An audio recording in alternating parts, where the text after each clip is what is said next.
Hello friends, आपका स्वागत है आपके अपने चैनल पर। और मैं आज सबसे पहले आपके साथ चर्चा करूंगा कल के ऑप्शन चेन के एनालिसिस की और कल हमारा जो मार्केट का एनालिसिस रहा उसकी। तो देखिएगा, सबसे पहले हम जिस मुद्दे पर बात कर रहे हैं वो है निफ्टी। और निफ्टी पर हमारी जो राय थी वो ये थी कि आपको एक गैप डाउन मिलेगा। गैप डाउन मिला भी। बाजार आज खुला कहाँ पे? 19446 के ऊपर। प्रीवियस क्लोज था 19528 पे। तकरीबन 70 पॉइंट्स के आसपास का गैप डाउन मिला। बाजार खुला और खुलते के साथ स्लिप हो गया। और दिन में तकरीबन 11:30 बजे के बाद एक अच्छा खासा कट भी मिला। लेकिन लास्ट में क्योंकि वास्तव में बैंक निफ्टी में काफ़ी ज़्यादा कमजोरी हो गई थी, तो वहाँ से एक रिकवरी आई और उसका असर जो है यहाँ निफ्टी 50 में भी देखने के लिए मिला। और बाकी जो शेयर्स थे वो भी अच्छा कर रहे थे। अब कल निफ्टी की एक्सपायरी है। कल निफ्टी की एक्सपायरी पर हम क्या आपके साथ चर्चा करना चाह रहे हैं वो ये है कि देखिए, अगर निफ्टी कल हो सकता है कि आपको या तो फ्लैट खुलता हुआ नजर आए। फ्लैट की संभावना सबसे ज़्यादा है, यानी कि 10-20 पॉइंट ऊपर या 10-20 पॉइंट नीचे। और ऊपर की तरफ अगर 19,500 की तरफ निफ्टी बढ़ता है या 19,550 की तरफ भी जाता है तो वहाँ पर टिकेगा नहीं, सस्टेन नहीं कर पाएगा और वहाँ पर सेलिंग आ जाएगी। लेकिन अगर बाई चांस बाजार सुबह फ्लैट खुलकर सुबह नीचे की तरफ चले जाते हैं, 19,300 के आसपास अगर पहुँचते हैं, तो वहाँ से भी हम एक पुल बैक मानते हैं। तो मेरे लिए कल का जो ट्रेड है वो न्यूट्रल है, क्योंकि मैं ये मानता हूँ कि निफ्टी जो है कल भी शायद आपको जहाँ पर आज क्लोज हुआ है इसी के इर्द गिर्द नज़र आए, यानी कि 19,400 से लेकर 19,450 से 60 इन्हीं दायरों के अंदर शायद क्लोज हो। और यही हमारी जो है संभावना है निफ्टी 50 के ऊपर। और रीज़न ये क्योंकि बाजार थोड़ा सा स्लाइटली ओवरसोल्ड है, तो निचले लेवल पर टिकेगा नहीं। ऊपरी लेवल पर आज जो है एडवांस डिक्लाइन रेशियो ने जो कमाल दिखाया कि गिरने वाले शेयर्स 1500 की संख्या में पहुंच गए, तो वहां से मुझे ये भी उम्मीद है कि अगर ऐसा नंबर्स आए हैं तो ऊपरी लेवल पर सस्टेनेबल मूव नहीं रहेगा। उसके बाद अगर निफ्टी की अगर हम बात करें तो निफ्टी के अगर हम कैंडल की बात करें तो देखिएगा, ये निफ्टी का सपोर्ट एरिया भी है। अब आप कहेंगे कि जो निचले लेवल्स के ऊपर अगर बाजार आता है 19,300 पे, तो बहुत जल्दी से मूव नहीं करेगा, वो अभी कंसोलिडेट करेगा। तो इसलिए मैं मानता हूँ कि निचले लेवल से एक बाइंग हम एंटीसिपेट कर सकते हैं। लेकिन बाइंग कोई ऐसा नहीं है कि वन वे बाइंग आएगी, बट वो स्विंग ट्रेड्स हो सकते हैं, यानी कि बाजार नीचे जाए और फिर उसके बाद 30-40 पॉइंट का स्विंग जो है आपको मिल सकता है। और अगर ऊपरी लेवल पर भी अगर 19,500-550 के आसपास जाएगा तो वहाँ पर भी सेलिंग साइड वाले जो ट्रेडर्स हैं वो शायद एक्टिव हो जाएं, वो एक बार सेल करें, वो भी 50-60 पॉइंट का स्विंग ले सकते हैं। तो मुझे लग रहा है कि दोनों साइड के स्विंग रहते हुए बाजार जो है चौपी रहेगा और बाजार कहीं ना कहीं बीच में जहाँ पर अभी आज है इसी के इर्द गिर्द 20-30 पॉइंट ऊपर या 20-30 पॉइंट नीचे क्लोज होना हम एंटिसिपेट कर रहे हैं। आज बाजार को संभाला एचडीएफसी बैंक ने। एचडीएफसी बैंक 26 पॉइंट का कंट्रीब्यूटर था और उसके बाद Adani group, Adani enterprises, Nestle, Infosys और एचयूएल। नेस्ले में कल खबर थी बाजार बंद होने के बाद कि नेस्ले अपने शेयर्स को स्प्लिट करने का जो है डिसीजन लेगा नेक्स्ट बोर्ड मीटिंग में, और इसके अलावा एक इंटरिम डिविडेंड की भी घोषणा होगी। तो उसकी जो सारी वजह थी जो आज नेस्ले के अंदर एक तेजी देखने के लिए मिली। Axis bank, ICI bank, Bajaj finance, SBI और लार्सन, यानी कि मेजर जो शेयर्स थे आज वो फाइनेंशियल्स वाले थे, जहां से निफ्टी को जो है कमजोरी का सामना करना पड़ा। एडवांस डिक्लाइन रेशियो में देखें तो आज डिक्लाइन 1500 पर पहुंच गए हैं। तो बहुत समय के बाद इतनी खराब एडवांस डिक्लाइन रेशियो है। एक दिन और भी ऐसी आई थी जब स्मॉल कैप के ऊपर एक फंड मैनेजर की खबरें आई थी कि उन्होंने एक सेलिंग कर दी है, फ्रंट रनिंग केस है। तो उस खबर के वाले दिन जो है जनरली 4% जो है स्मॉल कैप इंडेक्स, लगभग 15-16 दिन पहले की बात है, उस दिन भी ऐसी थी। तो बट आज जो है एक ब्रॉड बेस सेलिंग थी, तो ये हमारे को ऊपरी लेवल पर सेलिंग ही एंटिसिपेट करेगी। और हमारा व्यू सीधा था कि भाई गैप डाउन होगा कल। तो अब वो हमारा एनालिसिस था, मेरा ये नहीं था कि अपने, मैंने कहा था कि जो डेटा है मैं उनके हिसाब से आपके साथ बात कर रहा हूँ। और आज Adani enterprises, Nestle, Eicher motor, Hindustan Unilever, ये सब तेजी में आज चल रहे थे। और कमजोरी कहाँ से आ रही थी? कमजोरी आ रही थी एक्सिस बैंक से। अब ये भी बात आज सच हो गई। अब दो बात कल वाली एनालिसिस में सच हो गई, जो मैं कह रहा था कि भाई HDFC बैंक अगर नीचे जाता है और 1500 के नीचे अगर 1480 1490 के आसपास जाता है तो वहाँ बाइंग आ सकती है। तो 1480 की तो नौबत ही नहीं आई, 90 से ही आ गई। और बाइंग जो आने का जो रीज़न था वो ये था कि HDFC बैंक के जो प्रोविजनल डेटा थे वो आ जाए। लेकिन प्रोविजनल डेटा जो है मैं बस ये कहूँगा, जो लोग प्रोविजनल डेटा देख रहे हैं उसमें कुछ मत देखिए, उसमें जो परफॉर्मा वाले जो इन्फॉर्मेशन है उसको आप देखिएगा। वो जो डेटा है वो बाज़ार की उम्मीदों से बेहतर थे। तो ये एक रीज़न था, मुझे लग रहा है कि HDFC बैंक में एक पुल बैक आया। और हालांकि देखिए कभी भी कुछ इश्यूज़ रहेंगे जो खाली क्वार्टरली रिजल्ट्स के बाद ही पता चलेंगे। तो HDFC बैंक पे भी अभी हम ये मान के चल रहे हैं कि ये इसी तरीके से भी काम करता रहेगा। 1500 के आसपास इर्द गिर्द 1500 1480 के आसपास जाएगा तो बाइंग आपको देखने के लिए मिलेगी। 1550 1560 पे होगा तो वहाँ पे सेलिंग। मैं अभी भी ऐसा ही उम्मीद कर रहा हूँ। 30-40 रुपये नीचे, 30-40 रुपये, मतलब आप ये मान के चलिएगा कि अभी जब तक इसके रिजल्ट नहीं आएंगे शायद ये 1480 नहीं तोड़ेगा। और ऊपर के लेवल पे 1560 भी शायद या 1570 के आसपास सेलिंग आ जाएगी। तो अभी इसमें वन वे जो है उम्मीद अभी हमें कम है HDFC बैंक में। बट नीचे एक बाइंग ऑन डिप से जो है स्ट्रेटेजी जो है मुझे लगता है वो रहेगी। और आज जो प्रोविजनल डेटा है उसके बाद शायद थोड़ा सा कॉन्फिडेंस आज ट्रेडर में था, जिसकी वजह आज आपने देखा कि 1.52% की तेजी भी देखने के लिए मिली। और इसके अलावा टेक्निकल सेटअप में भी ये ओवरसोल्ड जोन में था। इसके बाद अगर हम बात करें एक्सिस बैंक, तो मेरा कल ही मैं आपको बोल रहा था कि आप 2-4 दिन देखिएगा, मुझे लग रहा है एक्सिस बैंक 1000 रुपये तोड़ देगा। क्योंकि जो मूव था ना एक्सिस बैंक में, मुझे लग रहा था कि वो एक इस तरीके का स्पेकुलेटिव मूव है जो वास्तव में बाजार के अंदर इंडेक्स मैनेजमेंट के लिए यूज़ हुआ है। और आज वो इंडेक्स मैनेजमेंट की जो है दूसरे तरीके से यूज़ कर लिया। तो आज बड़े प्लेयर्स ने अपनी मंदी थी और वहाँ पर 1000 से जो है नीचे एक्सिस बैंक टूटता हुआ नजर आया। दूसरा SBI में भी अच्छी कमजोरी थी और इंडसइंड बैंक। ये तीनों वो बैंक हैं जिन्होंने बैंक निफ्टी को गिरने नहीं दिया पिछले कुछ दिनों में। और इसके अलावा था ICICI बैंक, तो ICICI बैंक भी कमज़ोर हो गया था आज। और ICICI बैंक तो 2-3 दिन से ही कमज़ोर हो गया था, तो आज भी ICICI बैंक कमजोरी था। और इसके बाद निफ्टी बैंक में आज एक बढ़िया वाली गिरावट देखने के लिए मिली, 400 पॉइंट की गिरावट देखने के लिए मिली। अब निफ्टी बैंक में थोड़ा सा सतर्क रहने की ज़रूरत है, ध्यान रखिएगा। मैं ये मानता हूँ कि 43,400 से लेके और अब बाजार जहाँ पर है 43,900, ये पूरा 500 पॉइंट में हर 50-50 पॉइंट पर बढ़िया वाली स्पोर्ट्स हैं। तो जब भी इस दायरे में आएगा तो मुझे लग रहा है कि बार बार बाजार उछलता हुआ नजर आएगा ऊपर की तरफ। तो यहाँ पर अगर जितना मैं ये समझता हूँ कि अगर बाजार 43,400 से 43,900 में रहेगा तो बहुत ही डोजी टाइप ऑफ कैंडल्स जो हैं आपको बनती हुई नजर आएंगी।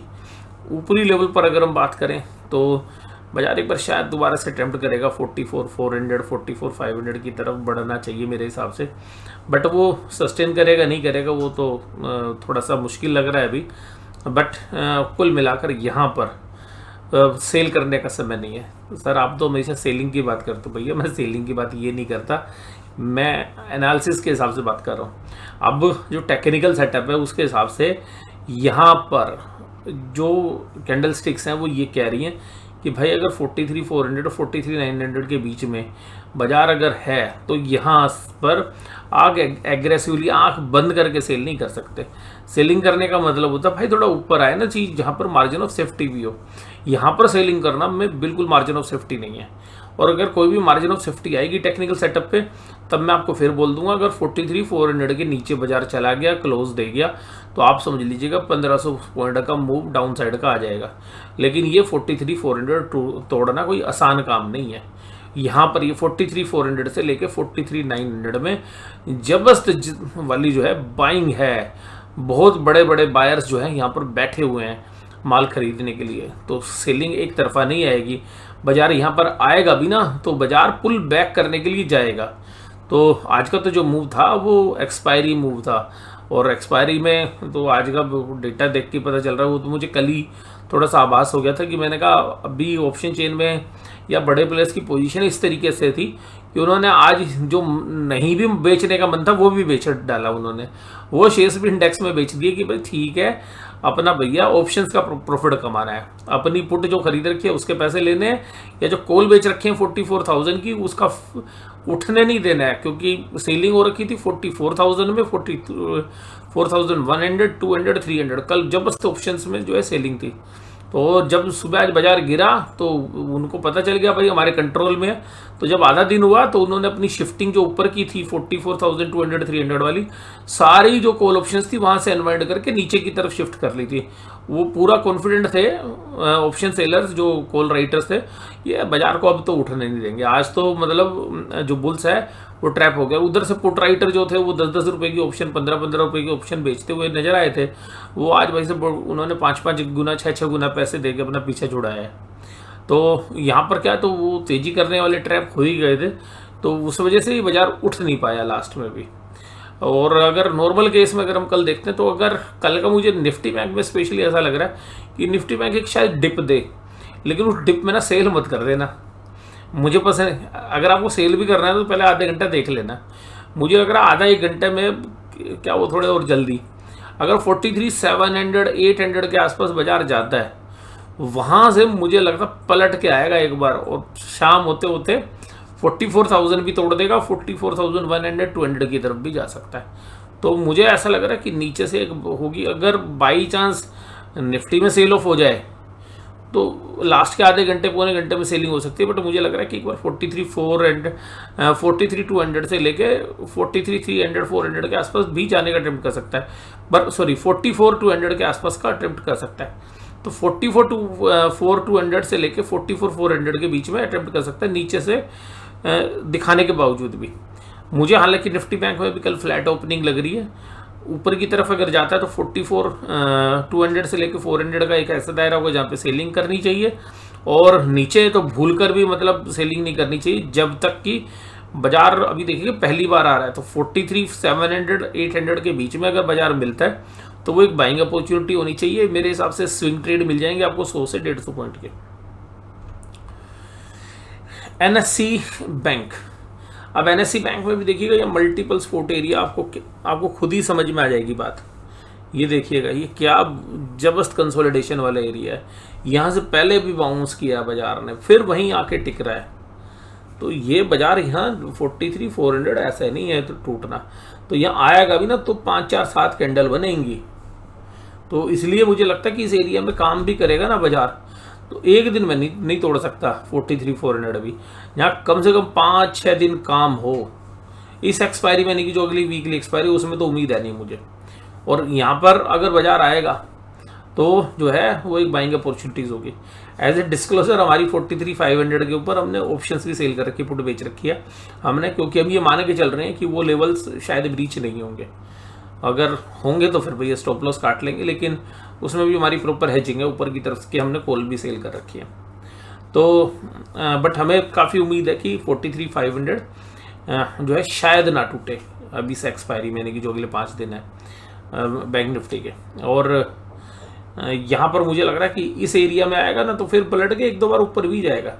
हो सकता है कि कल भी आपको ये जो गैप है, इसको जो अभी आज का ही गैप है, ये भी कल फिल होता हुआ है 44, बट इसका मतलब ये नहीं कि वहाँ 44,200, 300 में खरीदने की सोचनी है, वहाँ पर निकलने की नहीं सोचनी, वहाँ पे खरीद कर बेचने की सोचनी है। मुझे जो लगता है कि अगर नीचे का अगर डिप मिल जाए तो वहाँ पे एक बाइंग बनेगी और फिर उसको ऊपर एग्जिट करने का मौका मिलेगा। HDFC बैंक और बंधन बैंक ये तेजी में थे, बाकी सारे तो बैंक कमजोर थे आज।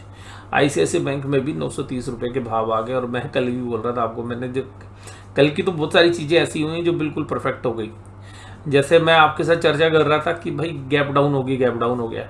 दूसरा मैं कह रहा था कि भाई ये मुझे 4-5 दिन पहले मैंने कहा था कि एक्सिस बैंक ICICI बैंक को मजबूर होना पड़ेगा, और मैंने कहा था ICICI बैंक तो मजबूर हो गया, ICICI बैंक तो नीचे आ गया और 520 तक के आसपास के दायरे 510 से 520 दिखा सकता है।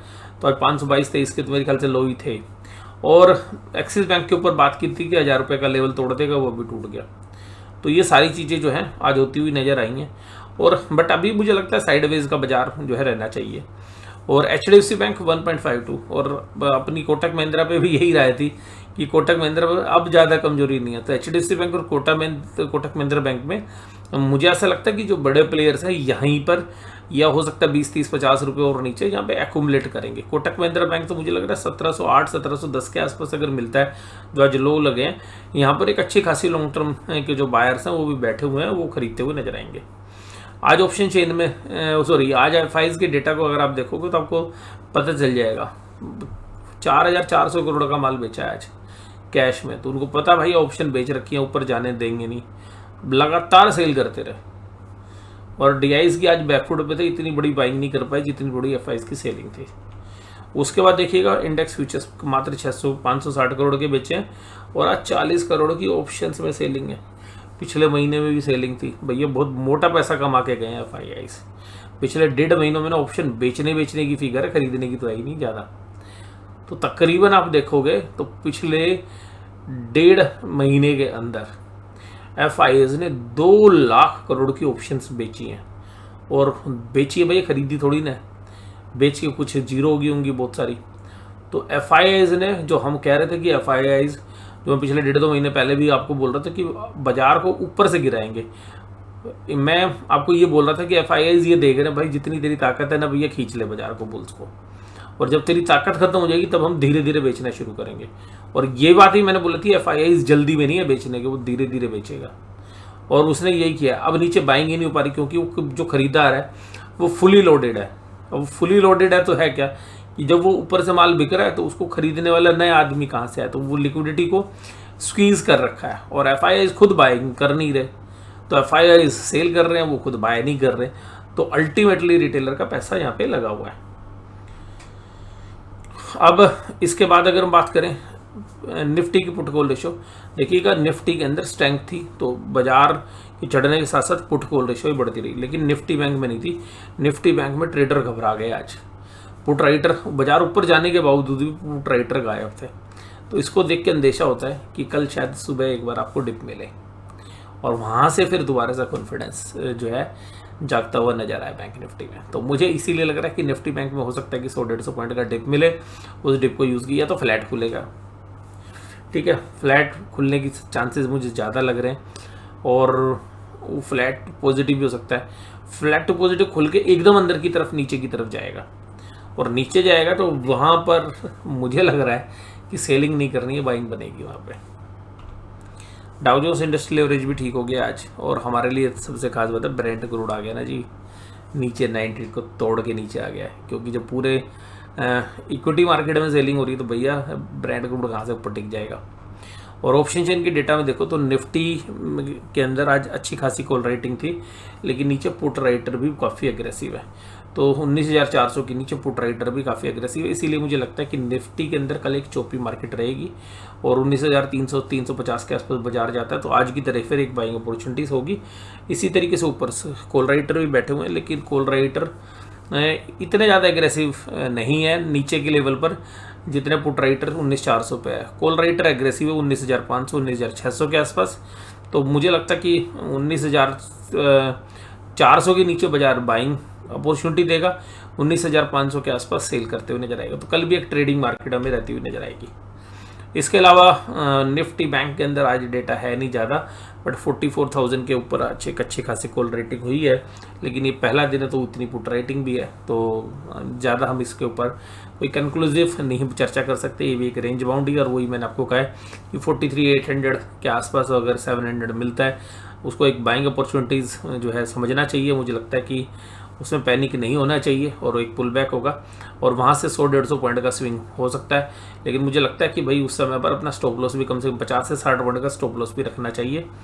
लेकिन मैं ये कहूँगा स्टॉप लॉस रखना चाहिए, बट स्टॉप लॉस का कोई औचित्य नहीं है क्योंकि पुल बैक के चांसेस ज़्यादा हैं, क्योंकि मल्टीपल सपोर्ट एरिया। तो आज की वीडियो में बस केवल इतने। वीडियो देखने धन्यवाद, थैंक यू वेरी मच।